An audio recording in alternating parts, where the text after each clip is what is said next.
تخيل إنك قاعد في السوق روم وفجأة الشاشة قدامك تنور باللون الأحمر. الأتاكر مش بس خبط على الباب، ده قدر يكسر القفل ودخل جوه الشبكة. في الجزء الأول كشفنا محاولات البروت فورس والسكاننج وعرفنا إن في حد عينه على بيانات الشركة، لكن النهاردة اللعب بقى على المكشوف. هل الأتاكر قدر فعلا يوصل الأصول الحساسة؟ هل نجح في الداتا اكسفلتريشن من تحت إيد الفايروول؟ ولا اللوجز هتكون هي الدليل اللي هيوقعه؟ أنا طالب سايبر والنهاردة هنطبق سيميوليشن أتاك يطبق على اللاب. جهز قهوتك وركز في كل سطر في اللوكس ويلا بينا نتعلم صح. السيناريو بيقول إن في شركة خدمات مالية. الشركة دي مؤخرا جابت فاير وول واي دي اس جديد عشان يراقبوا محيط الشبكة. خلال الشهر اللي فات لاحظ المحللين الأمنيين حركة مش طبيعية، فجه دورنا عشان نراجع اللوكس ونحدد التقنيات اللي استخدمها الاتاكر وهل فعلا قدر في اختراق محيط الشبكة ولا لا. ومديلنا برضو مرجع نرجع له بالانترنال اي بي لكل برانش في الشركة، وقايل لك الهوست نيم وايه مهمته ونظام التشغيل اللي شغالين بيه. يلا بينا نبدأ في تحليل اللوجز. أول فلاج طالبها مننا هنحلل فايل الفاير وول لوجز وندور على أكتر اكسترنال اي بي عمل سكان للشبكة. أول حاجة هندخلها على الفايل اللي المفروض نحلله،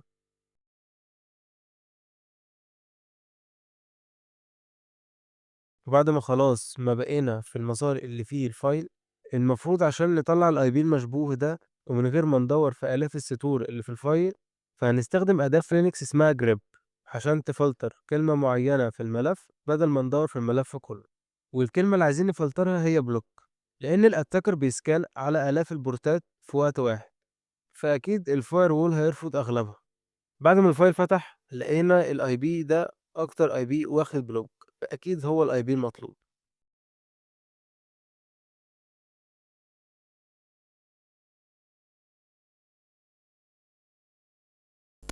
نيجي لتاني فلاج، طالب نعرف اكتر انترنال اي بي حصل عليه سكان. هنرجع زي ما احنا في نفس الفايل هنلاحظ ان اكتر اي بي اتعمل عليه سكان هو 10.0.0.20. اشمعنى الاي بي ده اكتر اي بي اتعمل عليه سكان؟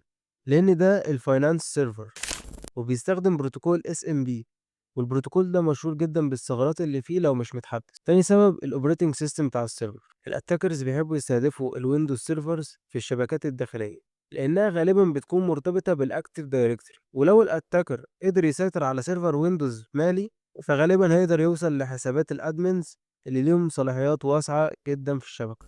تالت فلاج هو طالبها اليوزر نيم المشبوه في الفي بي ان لوكس. هنفتح فايل الفي بي ان وهنلاحظ ان كل اليوزرز داخلين مره او مرتين، وده الطبيعي الا يوزر واحد وهو اس في سي بيك اب. رابع فلاج طالبها عايز الانترنال اي بي اللي تم تخصيصه بعد التسجيل بنجاح. مراجع الفايل اللي قدامنا ان اليوزر نيم ده خد سكسس اساين على الاي بي ده.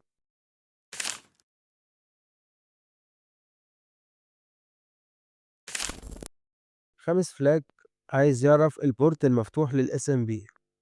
لما ندور هنكتشف ان البورت المطلوب 445. سادس فلاج عايز يعرف الجهاز الداخلي اللي بيبعت اشارات لسيرفر التحكم بتاع الاتاكر. هنفتح ملف الاي دي اس وهنكتشف ان الاي بي 10.0.0.60.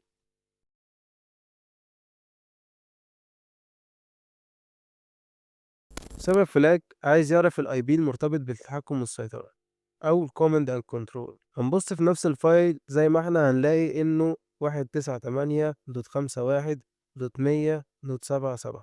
نيجي بقى لاخر فلاج عايز يعرف الاي بي اللي حاول يسرب البيانات. طبعا هتقع في الفخ وتقول انه 10.0.0.20 عشان ده بتاع الفاينانس سيرفر اللي الهاكر بيحاول يدخله من اول الاتاك. بس خليني اصدمك واقولك انه هيبقى 10.0.0.51. ليه بقى؟ دلوقتي هو خلاص سحب الداتا من الفاينانس سيرفر ومش عارف يخرج، ومش هيعرف يخرج بيها بره الشبكة عشان هو عارف ان السيرفر ده بالاخص عليه مراقبة شديدة.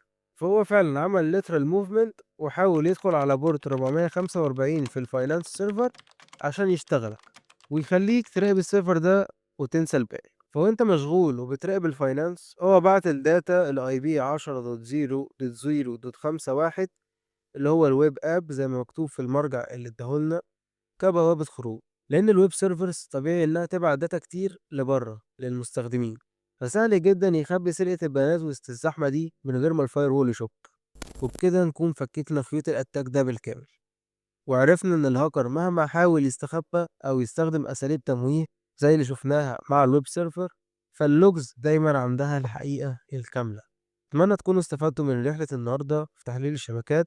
لو عجبكم الشرح وشايفين إن المحتوى ده بيضيف لكم حاجة، ما تنسوش تعملوا لايك وسبسكرايب وشير للفيديو عشان الفايدة تعم. واستنوا الفيديو الجاي اللي هيكون إزاي تخترق الواي فاي. خليكم دايما حذرين، طوروا من مهاراتكم. كان معاكم طالب سايبر، واشوفكم في تحدي اختراق الواي فاي الفيديو الجاي. ويلا بينا نتعلم صح.